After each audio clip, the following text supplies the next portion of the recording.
திறப்பிலே 5 நிமிடங்கள்.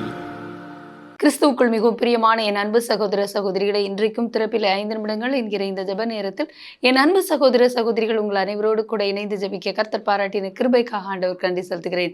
இன்றைக்கும் ஒரு முக்கியமான காரியத்திற்காக நாம் ஜெபிக்க இருக்கிறோம். உலகம் முழுவதிலும் கிறிஸ்மஸ் பண்டிகையானது கோலாகலமாக ஒவ்வொரு வருடமும் டிசம்பர் 25ஆம் தேதி கொண்டாடப்படுகிறது. நமக்கு தெரிந்த ஒரு நிதர்சனமான உண்மை. ஆண்டவராகிய இயேசு கிறிஸ்துடைய பிறப்பு என்பது வரலாற்று பூர்வமான உண்மை. அதை ஒருவரும் மறுதலிக்கவும் முடியாது, மறுக்கவும் முடியாது. ஆகவே என் அன்பு தேவனுடைய பிள்ளைகளை, கிறிஸ்து பிறந்து நமக்காக அவர் மனுக்குலத்தை மீட்கும்படியாக, பாவத்திலிருந்து ஜனங்களை விடுதலையாக்கும்படியாக வந்தது எப்படி உண்மையானதோ, அதே போல இயேசு கிறிஸ்து மீண்டும் 2வது வரப்போவதும் நிதர்சனமான உண்மை. ஆனாலும் எல்லா மக்களும் ரட்சிக்கப்பட வேண்டும் என்பதற்காக அவருடைய வருகை தாமதித்து கொண்டிருக்கிறது. அப்படி இருக்கிற சூழ்நிலையிலே இன்றைக்கு உலக நாடுகள் சிலவற்றில் கிறிஸ்மஸ் கொண்டாட தடை விதிக்கப்பட்டிருக்கிறது. அந்த நாடுகளின் தொகுப்பை குறித்து இந்த நாளிலே பார்த்து, தொடர்ந்து இந்த நாடுகளிலும் கர்த்தருடைய ஆளுகை வர, பாதுகாப்பு வர, ஆசீர்வாதம் உண்டாக நாம் ஜெபிக்க இருக்கிறோம். அந்த நாடுகளில் கிறிஸ்மஸ் அதை மீறி கொண்டாடினால் ஜெயில் தண்டனையும் அபராதமும் விதிக்கப்படுகிறது என்பது கூறப்படுகிறது. இதை குறித்த செய்தி ஒன்றை நான் வாசிக்க விரும்புகிறேன். குறிப்பாக சவுதி அரேபியா, புரூனே, தஜிகிஸ்தான், இன்னும் சோமாலியா உட்பட சில நாடுகளில் கிறிஸ்மஸ் கொண்டாட முழு தடை விதிக்கப்பட்டிருக்கிறது. உலகம் முழுவதும் கிறிஸ்மஸ் பண்டிகை கொண்டாடப்பட உள்ளது. இயேசு பிறந்த தினத்தை இந்த உலகம் கோலாகலமாக கொண்டாட இருக்கிறது. புதிய நம்பிக்கை ஒளியுடன் நாடும் நகரமும் விழித்து கொண்டிருக்கும். ஆனால் சில நாடுகளில் கிறிஸ்மஸ் கொண்டாட தடை விதிக்கப்பட்டுள்ளது. அங்கு அனுமதியின்றி கிறிஸ்மஸ் கொண்டாடினால் கடும் அபராதம் மற்றும் சிறை தண்டனை விதிக்கப்படும் என்று அந்த நாடுகளில் கிறிஸ்மஸ் பண்டிகைக்கு தடை விதிக்கப்பட்டிருக்கிறது என்பது குறிப்பிடப்பட்ட ஒரு காரியம். சவுதி அரேபியா முஸ்லிம் பெரும்பான்மை நாடு. இங்கு கிறிஸ்தவர்களோ அல்லது பிற மதத்தவர்களோ தற்காலிகமாக மட்டுமே வேலை செய்ய முடியும். அங்குள்ள கிறிஸ்தவர்களின் நம்பிக்கைகள் மற்றும் சடங்குகள் இரகசியமாக மட்டுமே கடைபிடிக்க அனுமதிக்கப்படுகிறது. இந்த கட்டுப்பாடுகளில் ஒன்று சுதந்திரமாக கிறிஸ்மஸ் பண்டிகை கொண்டாடப்படுவதை தடை செய்கிறது. சவுதி அரேபியாவில் கிறிஸ்மஸ் கொண்டாடுவோர் மீது நடவடிக்கை எடுக்க சட்டங்கள் இருந்தும் இதுவரை கடுமையான நடவடிக்கைகள் எடுக்கப்பட்டதாக தெரியவில்லை.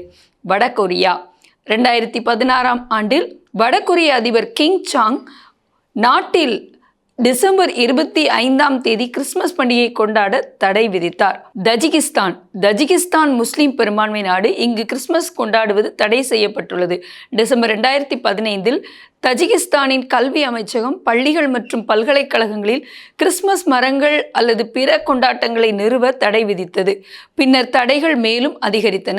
கிறிஸ்மஸ் தினத்தன்று நாடு முழுவதும் பட்டாசுகள், சிறப்பு உணவுகள், பரிசுகள் வழங்குதல், நிதி திரட்டுதல் போன்ற நிகழ்ச்சிகள் நடத்தக்கூடாது என்று உத்தரவு பிறப்பிக்கப்பட்டுள்ளது. புரூனே டிசம்பர் 2014இல் புரூனேயில் கிறிஸ்மஸ் கொண்டாட்டம் முற்றிலும் தடை செய்யப்பட்டது.